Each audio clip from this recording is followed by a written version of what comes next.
So you participated in volumes, book fair in Zurich. How was it? Did you like it? Well, it was the fourth time of being in volumes, but it was the first time that I was present. In previous editions, it was Daphne Calafati, my daughter, who lives here, and she's the one who was taking care of the table. It was a good coincidence that I could attend the event this year. How life in Thessaloniki, because it's also a big city.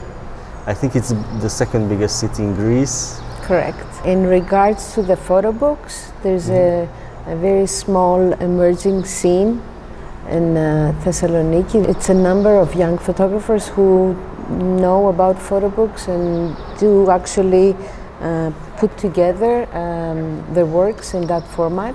Here in Zurich, it's not quite photo books, it's more like artist books. For me, it's a very interesting scene. Not long ago, I had the chance to visit Sofia in Bulgaria, and there was a photo book museum from Cologne who was visiting the event that was organized by Goethe Institute. So there, it's an opportunity to see many photo books, and I would like to discover that niche here in Zurich. I think here is the zine is very, very popular, and in the zine you can also put some photos, but the most important part is the coherence of the text and what you want to say actually. Yeah. In a photo book you may have photographs and text, you may have only photographs. The kinds of photo books that are of my interest are the books that do have a story behind. It's not necessarily the type of stories that we know, but there should be a connecting line, and there should be time behind the book. So the more time is invested by a photographer, the more meaning there is into the pictures. Because many times we get to see photo books that they are done very fast. So this fast making also leads to fast reading and very explicit reading, and everything is read or understood at first phase, and I'm not so interested into that. I prefer works that engage time and require multiple readings, and then you get to a place where you find yourself reflected. Sometimes I found that the photos, they are just, let's say, illustrating the storyline, if there is a storyline, of course. Don't you see that? Oftentimes that happens, and the perfect match for me is that when the pictures, rather than illustrate, express an event or a condition. Do you need a story for a photo book, or is just something that you need to read off? I think that there is not one story that comes before, and usually a photographer works in a context. So in that context that he or she creates a number of pictures, but then that is not necessarily making a story. So then a storyteller comes and sees what are the pictures, what maybe the text required, if a text is required. You have the photographs, you have the text, and then you have the format, the way that the photo book is designed to be read. So that also adds to the story, because it adds to the reading and it adds to the narration of the book. Actually, you studied in Ohio, in the Columbus, US. Ohio. Yeah. So I just wondering why. What was the motivation? I studied in Columbus, Ohio. That was like over 30 years ago.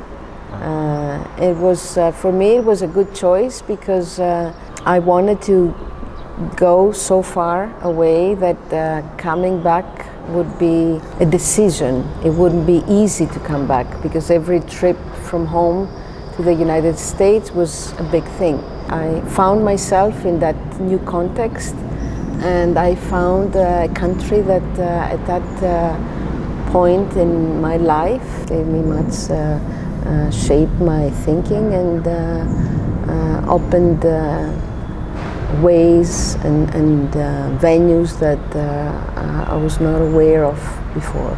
If I tell you that where you can go anywhere in the world, any art fair or book fair or whatever, what do you choose?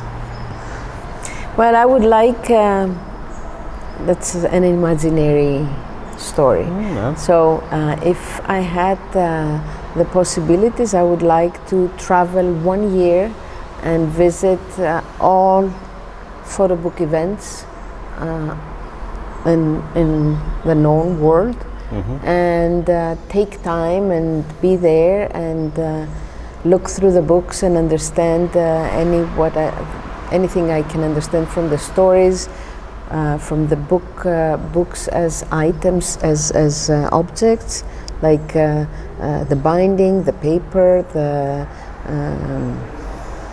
the form of the book. It's very important. It's the photographs, the text, the type used, but the object itself has to be corresponding to the work represented in it.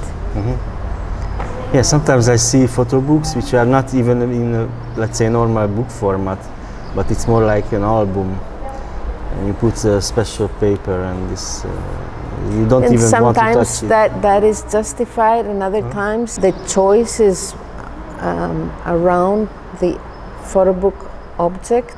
Oftentimes a book is sincere to the form and the content, and sometimes the content is more than the form, or the form is bigger than the content. But if I say, for example, that you can do whatever book format you like, I mean, I have seen a lot of different books, photo books as well.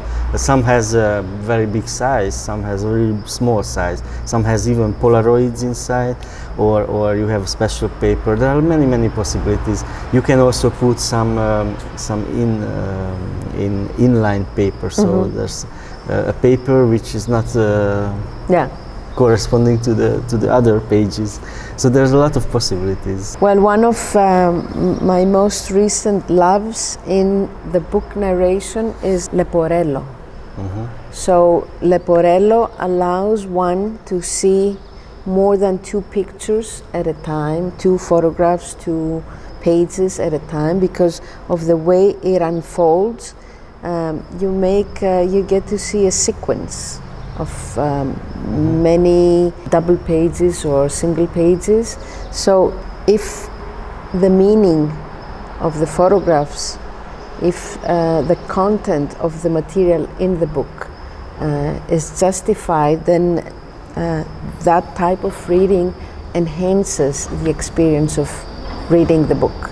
Because we are used to the 2-page fold, and then we go like this. So each time we look at 2 pages, or then the next 2 pages, or the next 2 pages. And this is one type of reading a book format. It's not the way of reading it. But it requires a lot of money, I guess, because... Yeah, but that's, as I say, we don't put a price on the idea. So when it's time to materialize something, then we see how it goes.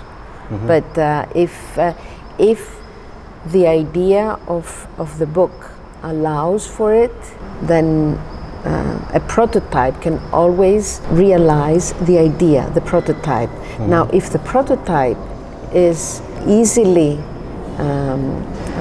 reproduced, that's another story. Maybe not really relevant question, but do you still doing printings of photos? Because yeah, of course. It's the only way I can see the pictures printed. And also the way that I work with the books, I work with paper work prints, very cheap work prints, that I make the narration on paper. I make a physical object as a prototype. So there I can actually hold it in my hands and see if it's too long, too big, too big in the matter of the size, or if it moves the introduction from the cover to the first picture, how many white pages are needed. So all this I can only understand it with a physical object. What do you think about black and white photography? Because I see often that this is a kind of snobbish thing that photographers want to do it because it's that I'm a serious photographer, so I'm doing black and white. And yeah, I think this is a bit over, but still a certain group of photographers have the belief that, okay, if it's black and white picture, it's more artistic, which it doesn't apply in my understanding. If flash is used or there's no flash, it's like whatever is required to make the photographer author's language develop, that's what it is. I mean, everybody has to find their own language in the medium. It doesn't matter if it's black and white, or if it's color, if it has, as long as there is sincerity and truthfulness from the author to what they create, then it's okay. Then it's a matter of me liking this body of work or not liking it. I usually say to my students that it's important to understand when a body of work is well made, and then once a body of work of an artist is well made, it's up to you to decide whether this is something you like or you don't like, because you have 5 or 6 meals cooked, they're all well cooked, you prefer this or the other, and that's fine. Thank you very much Okay. for discussion. Thank you.